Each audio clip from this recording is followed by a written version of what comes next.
This is the Garis book readings of my 2 published paper books. This is chapter 3, entitled Countries, Lessons to be Learned, from my second book, Multis and Monos. What the multicultured can teach the monocultured towards the creation of a global state. This is part 7, continuing on the lessons to be learned by America on its cons. Going straight on. Religious. America is one of the most religious of Western countries. To a European, it's surprising, even shocking. One wonders, quote, why has religion not died out in America the way it has largely in Europe? Question mark. Why are Americans still religious? Are Americans more gullible than Europeans? Are Americans less educated into the basic principles of scientific skepticism than Europeans? Are America's intellectuals less effective in slapping down religious superstitions in the US than are intellectuals in Europe? The statistics on US religiosity are amazing. For example, according to surveys, some 95% of Americans claim belief in some kind of higher power, that is, some kind of God. I read an American sociology textbook which said in the chapter on the sociology of religion that surveys asking the question, is God important in your daily life, received a yes answer from 70% of Americans and 10% of Danes. Religion is truly dying in Europe, so the attitude gap between Europe and America on religious questions is becoming ever larger. America is secularizing, but so much more slowly than Europe. Why is that? This is a difficult question worthy of many sociology PhD theses to untangle. I can only offer my suggested answers here. I suspect there are many factors causing religion to be maintained in the US and much less so in Europe. Here are some. A.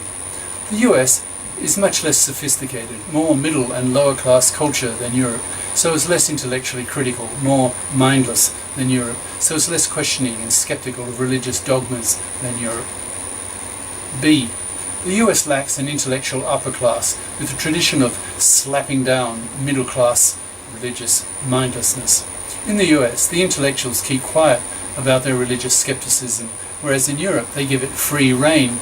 The result is that the European middle class feel much more browbeaten about religion than is the case in the US. C. The US was populated by many of Europe's religious nuts, who were actually more ridiculed in Europe than persecuted, who then fled to the US when they had the chance. They brought their religious genes with them, that is, a genetic disposition to religiosity. D. So many religious communities came to the US from Europe that the whole culture was founded on religion. E.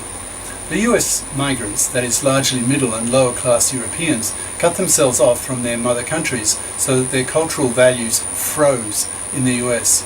They were no longer exposed to the updating and modernizing views of the genii and the opinion makers of their home cultures. They simply kept the middle and lower class religious values and customs that they had at the time they emigrated, and did not modify them much. In the meantime, their European home countries moved on. F. Americans moved into a virgin country with a huge surface area.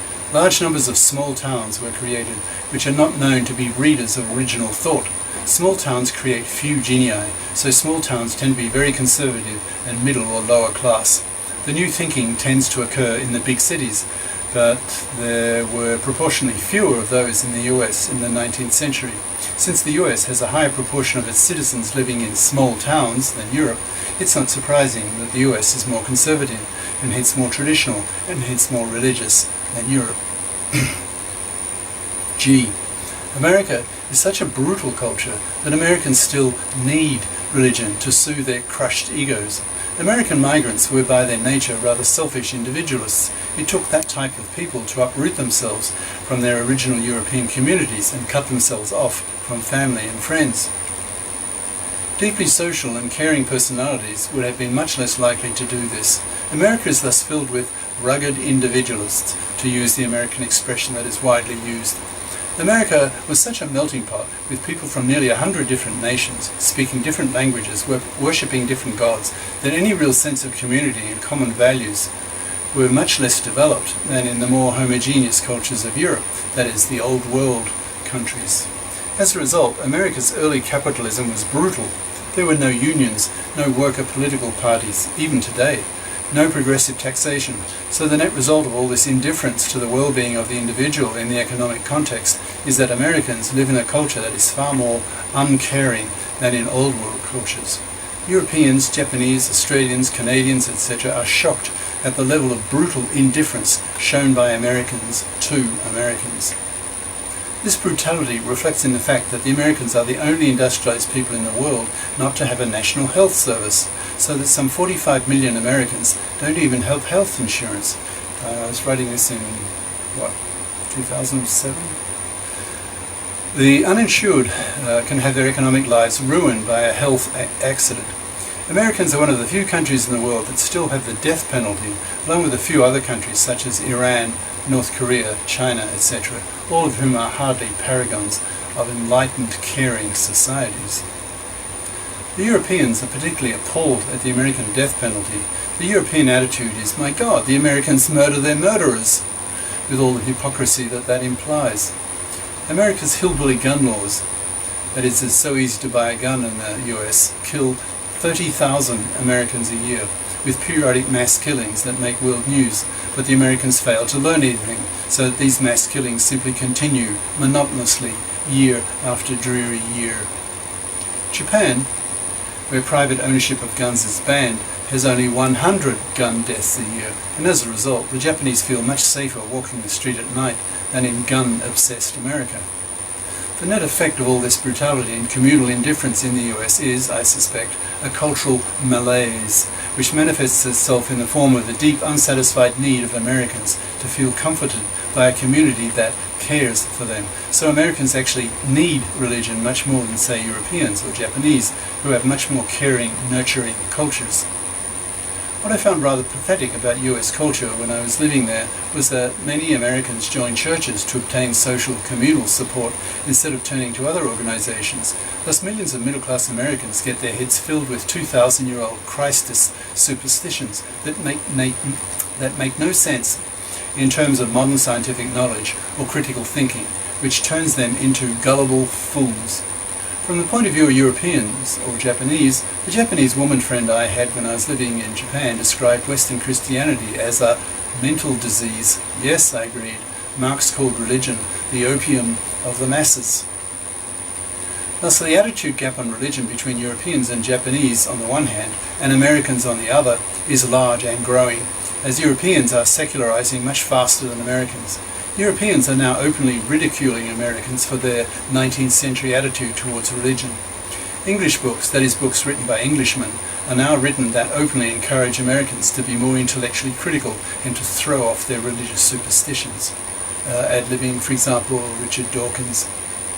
Due to our globalizing economy, publishers too are forming larger markets, so that major authors writing in English can expect to have their books published simultaneously in all the English-speaking countries, which means that Americans are increasingly exposed to European attitudes to religion, that is, to European ridicule of religion. Glow media can only strengthen this process, that is, Americans will come literally face to face, at least in terms of realistic 3D image terms, with Europeans, who will not hesitate to contest American middle-class mindlessness when it comes to religion. It will be a most uncomfortable experience for millions of Americans to have their religious beliefs stripped away from them by snide Europeans. In the US, the tradition of bitey, that is, assertive, upper-class intellectual rigor, barely exists, but in Europe it does, and the European intellectual upper class will not hesitate to demolish American religiosity when the technology allows it, as Glow media will. In a manner of speaking, one can say that, at least in terms of religious ideas, that the Europeans will recolonize Americans' minds. But you may argue, Glow media is actually multi-way street. American religious organizations and individuals will be able to influence European minds and the minds of other countries. but this may do more harm than good to the Americans. For example, imagine millions of Europeans being able to watch American tele-evangelical programs on the Glow Media. The "give me your hearts and your dollars" message of such programs will only increase European ridicule against American gullibility. No upper class. As mentioned several times in earlier sections, the US never had an upper class, at least not in the sense of the European upper class. Americans speak of their own upper class, but it is defined largely in terms of money, not in terms of cultural values. The American upper class would be dismissed by the European upper class as being vulgar nouveau riche, French for new rich, uncivilized and philistinic. As mentioned earlier, this lack of an old world style upper class is a natural phenomenon of colonies, of new world cultures, namely that the upper class members of the old world countries, the colonizing countries, are, on the whole, not interested in migrating to a frontier barbarian culture where a wilderness has to be tamed. They are simply not attracted by such a, literally, hands-on lifestyle. Upper class intellectuals want to work with their minds, not their hands, so what would they do in a wilderness? The characteristic lack of an upper class in the colonies has led, by default, to such cultures being dominated by middle-class values with middle-class tastes, ideas and ideologies. Once Glow Media comes, the greater intellectual criticality of the Europeans will have a profound effect on the Americans. The American middle class will be bombarded by European criticality, undermining traditional American values. I predict, as I mentioned above briefly, that the US will be intellectually recolonized by the Europeans, at least in terms of social institutions and beliefs. Of course, the Europeans will also be profoundly influenced by the Americans, whose superior energy levels and science will shake up traditional, rather stodgy European ways of doing things. Americans have a much stronger sense of get up and go than do the more hidebound traditional Europeans. After all, Americans selected themselves in literally getting up and going from Europe to America when they emigrated. Glow Media will influence both communities on either side of the Atlantic profoundly. The US will be made more sophisticated, more intellectually critical, less middle-class mindlessly gullible, and the Europeans will be jolted into shaking up their rather conservative ways of doing things. For example, the Americans threw out compulsory ageist retirement in the mid-1980s due to the lawsuits filed by private organizations such as the AARP, that's the American Association of Retired Persons, which is one of the biggest and most powerful political lobbying groups in the US. As a result, the US has had anti-ageist retirement legislation for some 20 plus years, whereas Europe is only just starting to introduce such legislation at the time of writing, which was 2007.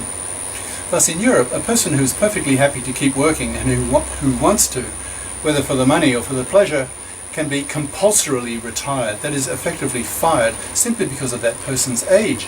Such ageism is seen as barbaric in the US. The Europeans have a lot to learn from the Americans. So does the rest of the world.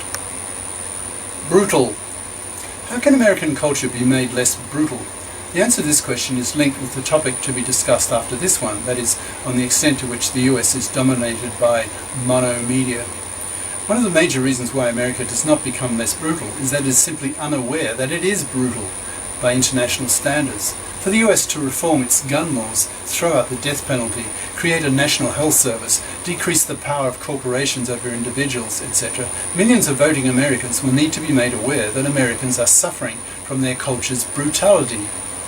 Here's where Glow Media could have a powerful effect. By being exposed to the minds and opinions of other cultures, particularly European Americans will become far more aware of the relative inferiorities of their own culture than is the case at the time of writing.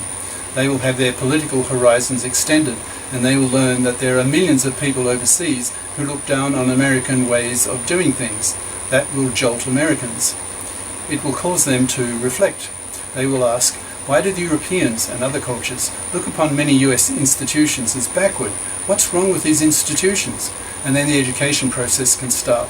Americans will become more conscious of alternative ways of doing things. They will become more accustomed to looking elsewhere for alternatives so as to have a basis for comparison. As discussed more forcefully in the next section, the habit of looking overseas for ideas on how to better organize things is highly underdeveloped in the US to the cost of Americans' quality of life. So glow media should make Americans much more cosmopolitan in their attitudes towards their own institutions and in terms of how broadly they fish for new ideas on how to improve them.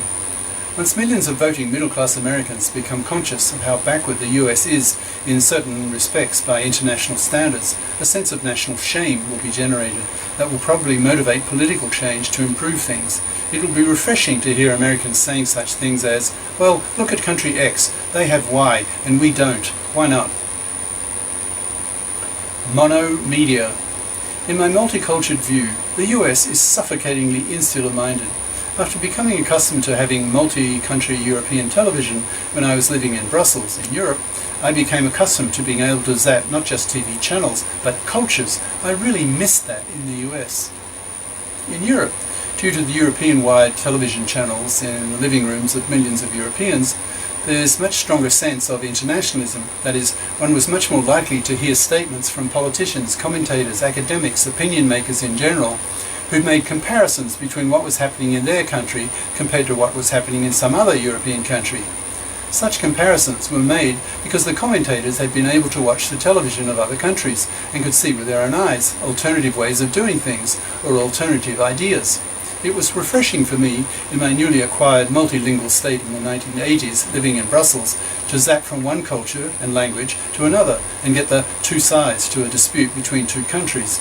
When, for example, a controversy came up between Germany and France, or between the continental Europeans and the more insular-minded UK on some European community problem, I was able to hear both points of view. I was not brainwashed by what I call the tyranny of monocultured media. I was influenced by what I heard on both sides. Both had rational views, although often I felt that the continental Europeans had a broader vision and a more multicultural perspective than did the island-dwelling monolingual monocultured Brits. The Brits were simply unaware of their relative insularity and lack of intercultural sophistication. The same is even truer of the Americans. In my 5 years living in the US, I very rarely heard Americans on the media make statements such as, well, what do the X's think about this issue? What do they do where X is some other country or international bloc, such as the EU? My impression is that Americans in general are so insular-minded and have been globally dominant for so long that it simply does not cross their minds to consider the possibility that they might be able to learn from the superiorities of other cultures, the unconscious attitude being that the US is so far ahead of the rest of the world that the US has nothing to learn from other cultures, and hence it would be a waste of time even considering what other cultures think. Historically speaking, this American attitude in the early 21st century is similar to the attitude expressed by the Chinese towards Westerners during the period of the last Chinese dynasty, the Qing, in the 19th century. A consequence of that Chinese attitude is that a century later, the Chinese who live in today's CCP dynasty are now desperately trying to catch up to the West. In the century between the Qing and today, the Chinese fell massively behind the West. Will the US be doing something similar in half a century? There are other factors at work in the US that promote insular-mindedness. This will take many paragraphs to explain. In general, the less intelligent a person is, the narrower are the conceptual and cultural horizons of that person. For example, when I was a young man travelling around Western Europe on a shoestring budget, staying at youth hostels, I was struck by the high intelligence levels of my fellow hostellers. Nearly all of them were university graduates and postgraduates. I rarely met anyone I could describe as being working class with below average intelligence. The smarter people had selected themselves in choosing to be curious about and wanting to see how other cultures lived. It left a deep impression on me. In talking about the US, one can debate whether the country is as democratic as European countries. My impression is that the corporations in the US have more power over individuals' lives than in Europe. Europe has a stronger socialist tradition and does not tolerate what is fairly normal in the US. For example, the US never had a true workers' political party, the way Britain had the Labour Party or Germany had the Social Democratic Party, etc. The US has a much less developed sense of communal caring than does Europe, so there's less pressure to create institutions for the common good. There's a tradition in the US that government is a necessary evil and should be minimized, rather than the more European attitude that the best brains should go into government to better the lives of the people. In the US, the best brains often go into business. The Americans have a saying, due to one of their presidents, that the business of America is business. In general, In the US, CEOs of major companies have a greater prestige level than do American writers/intellectuals. The reverse is true in France or Germany, which have much stronger intellectual traditions than the US. So capitalist corporate values have more power in the US than in Europe. So corporatist values tend to dominate the way things are done in the US. This has unfortunate consequences for American television, and particularly American television news services. When I was living in Brussels, I had a movie girlfriend. My French-speaking wife spent her working day with clients in an advertising agency and wanted to get away from people in the evenings. I spent my time in front of a computer screen as a researcher and grad student, and hence needed to socialize in the evenings. So I got a movie girlfriend who liked to watch quality, that is what the Americans would call artsy movies, and that is the point. She was a French speaker and had a most condescending attitude towards what she and her French-speaking compatriots called movies that were commercial or commercial. This French word has connotations quite distinct from those of its English language equivalent. In the French mind, a commercial movie was from Hollywood, aimed at the bell-peaking majority, that is at the middle of the IQ Bell or Gaussian distribution curve, so as to maximize profits. The French attitude was to sneer at American dumbed-down tastes. The French were critical of the American value expressed by Hollywood movie producers, that it was more important to make movies that make money than to make movies that have quality. This Hollywood value that money-making was more important than quality, that the masses, bell-peakers, always had to be catered to at the expense of the intellectual minority, the upper fringe of the IQ bell curve, was a constant source of contempt by French intellectuals of mass American culture. The general feeling was that very few movies of real quality came out of the US, that they were nearly all commercial. My movie girlfriend, actually I had several over the years, and I would most often choose to watch movies from cultures that opened our eyes to new worlds. We far preferred to watch movies from India, China, Iraq, Japan, etc., than a shoot-'em-up, violent, action-packed, intellectually vacuous American Hollywood blockbuster.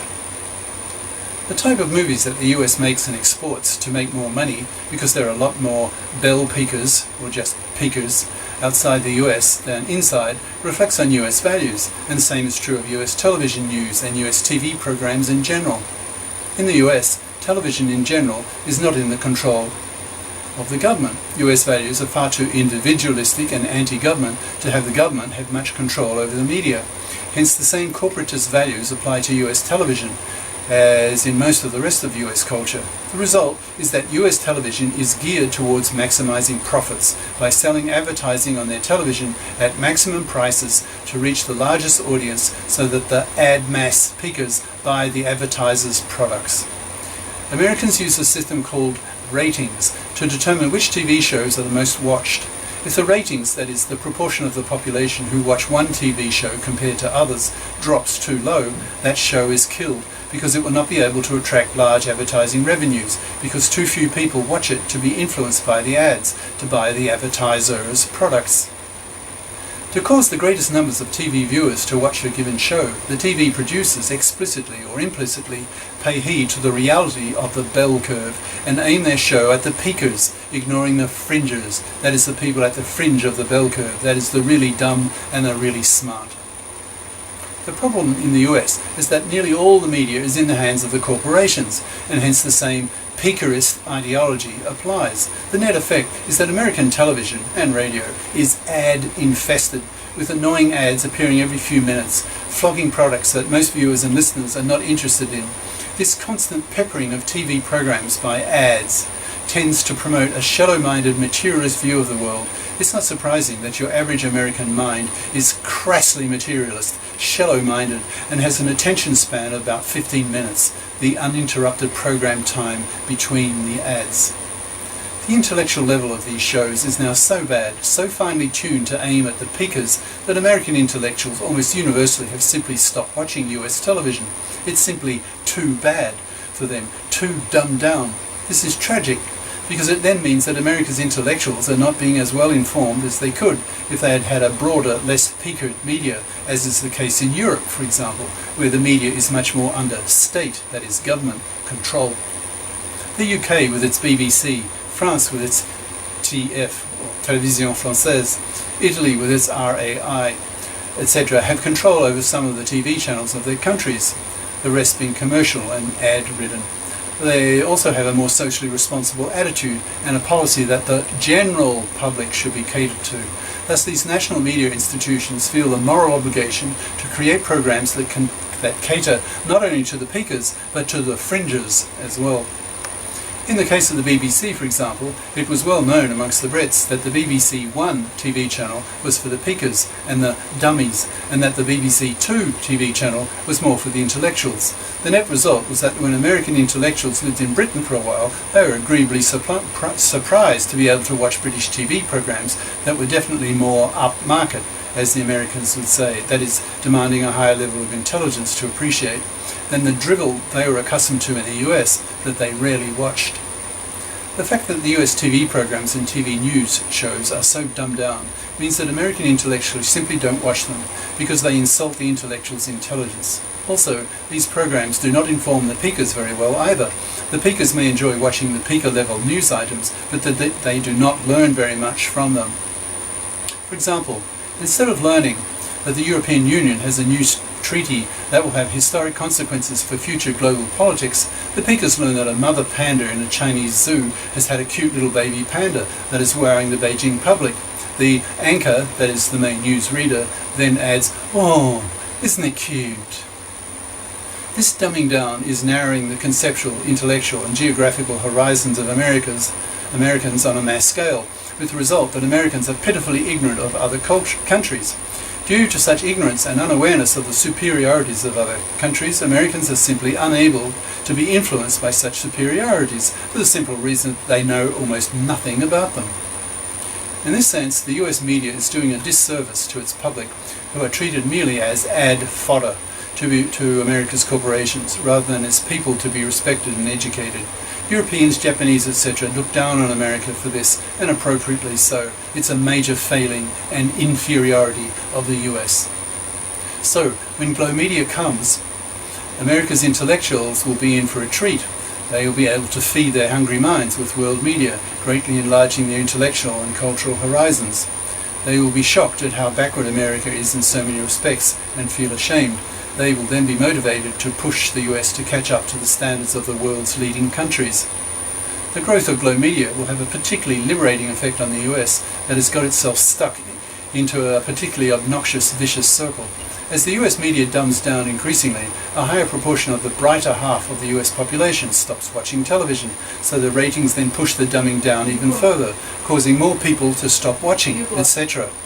The result is that Americans have now become an international disgrace. They are seen by the advanced Western countries increasingly as being narrow-minded, interculturally ignorant, and interculturally incompetent. They are monolingual, monocultured, and are even more arrogantly inferior than were the French in the 1980s. Jews. I've become more anti-Semitic over the years as I've become more politically critical and better informed. I view what the Zionists did as unforgivable.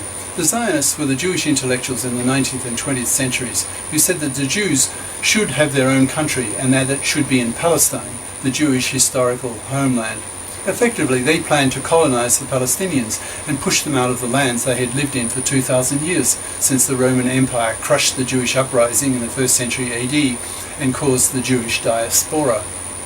Colonization was bad enough when the European powers were colonizing Africa, India and China in the 19th century, but the Zionists were wanting to do the same to the Palestinians in the 20th century, a century in which the world's peoples were particularly hostile to the basic assumptions of colonization, with its connotations of a superior people pushing aside an inferior people to take over their land. Look at what the European settlers did in the US when they pushed the Native Americans off their land and caused the greatest Holocaust in history, killing off an estimated 90 million natives. Is that true? 90? Seems a lot. The Palestinians never accepted Zionism, of course, and fought wars constantly against Israel, the creation of the Zionists. The American public is largely brainwashed by a Jewish-dominated media. In that sense, there really is a kind of Jewish conspiracy. It's in the interest of the Jewish media moguls to brainwash their viewers and readers into taking a pro-Israeli viewpoint regarding the US outrage committed against the Palestinians. it's due largely to the US that Israel was